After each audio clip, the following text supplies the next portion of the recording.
ಹಾಗಾದರೆ ಮುಂದಿನ 12 ತಿಂಗಳುಗಳಲ್ಲಿ ಜಾಗತಿಕ ಮತ್ತು ಭಾರತೀಯ ಆರ್ಥಿಕತೆಗೆ ಏನು ಕಾದಿದೆ? ಆ ಪ್ರಶ್ನೆಗೆ ಉತ್ತರಿಸಲು ನಾನು ನಂಬುವ ಒಬ್ಬ ವ್ಯಕ್ತಿ ಇದ್ದಾರೆ, ರುಚಿರ್ ಶರ್ಮಾ, ಮತ್ತು ಅವರ ವಾರ್ಷಿಕ ಟಾಪ್ 10 ಟ್ರೆಂಡ್ಸ್ಗಳು. ಸರಿ, ಈ ಶೋ ಮಾಡುವುದರಲ್ಲಿರುವ ಒಂದು ಉತ್ತಮ ವಿಷಯವೆಂದರೆ ಈ ಶೋ ಮಾಡುವ ಪ್ರಕ್ರಿಯೆಯಲ್ಲಿ ನಾನು ಬಹಳಷ್ಟು ಕಲಿಯುತ್ತೇನೆ. ಯಾಕೆಂದರೆ ಜಾಗತಿಕ ಆರ್ಥಿಕತೆಯನ್ನು ರೂಪಿಸುತ್ತಿರುವ ಪ್ರಮುಖ ಶಕ್ತಿಗಳು ಯಾವುವು ಎಂಬುದನ್ನು ನಿಮ್ಮೊಂದಿಗೆ ಹಂಚಿಕೊಳ್ಳಲು ನಾವು ಬಹಳಷ್ಟು ಸಂಶೋಧನೆ ಮಾಡುತ್ತೇವೆ.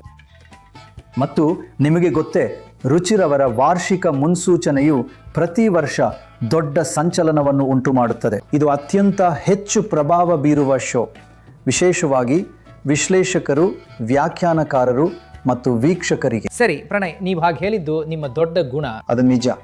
ಆದರೆ ಇಲ್ಲಿ ಪ್ರಮುಖವಾದುದೆಂದರೆ ಸತ್ಯಾಂಶಗಳನ್ನು ಸರಿಯಾಗಿ ತಿಳಿದುಕೊಳ್ಳುವುದು ಎಂದು ನನಗನಿಸುತ್ತದೆ. ಒಬ್ಬರು ನನಗೆ ಒಮ್ಮೆ ಹೇಳಿದಂತೆ, ಸತ್ಯಾಂಶಗಳ ಬಗ್ಗೆ ಚರ್ಚಿಸಲು ಸಾಧ್ಯವಿಲ್ಲ ಮತ್ತು ನಾವು ಇಲ್ಲಿ ಮಾಡಲು ಪ್ರಯತ್ನಿಸುವುದು ಅದನ್ನೇ, ಸತ್ಯಾಂಶಗಳನ್ನು ಪ್ರಸ್ತುತಪಡಿಸಿ ಮುಂದಿನ ವರ್ಷದಲ್ಲಿ ಏನಾಗಲಿದೆ ಎಂಬುದರ ಬಗ್ಗೆ ಒಂದು ರೀತಿಯ ತೀರ್ಮಾನಕ್ಕೆ ಬರುವುದು. ಹಾಗಾಗಿ ಡಿಕೋಡರ್ನಲ್ಲಿ 2026ರ ಟಾಪ್ 10 ಟ್ರೆಂಡ್ಗಳನ್ನು ತಪ್ಪದೆ ನೋಡಿ ಮತ್ತು ಡಿಕೋಡರ್ಗೆ ಸಬ್ಸ್ಕ್ರೈಬ್ ಮಾಡಿ. ಸರಿ, ಇದು ಜನವರಿ 9ನೇ ತಾರೀಕು ಸಂಜೆ 6 ಗಂಟೆಗೆ ಕೇವಲ ಡಿಕೋಡರ್ನಲ್ಲಿ ಮಾತ್ರ ಪ್ರಸಾರವಾಗಲಿದೆ. ನಾನು ಅದನ್ನು ಪುನರಾವರ್ತಿಸ್ತೇನೆ, ಜನವರಿ 9ನೇ ತಾರೀಕು. ಇದನ್ನು ಖಂಡಿತ ತಪ್ಪಿಸಿಕೊಳ್ಳಬೇಡಿ.